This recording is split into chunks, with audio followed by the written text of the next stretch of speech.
আমি হোয়াইট বলো ছক্কা ছাড়া মারি না, আমি নো বল আর হোয়াইট বল যে করি না।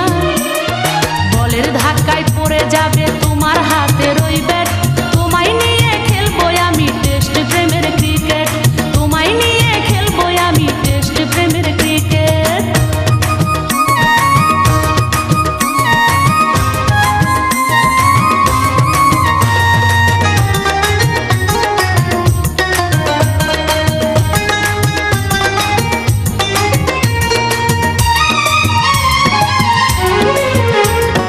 এই জীবনে দেখছি কত বোলিং অ্যাকশন, ফাঁকে ফাঁকে তুলছি আমি তাও 100 রান।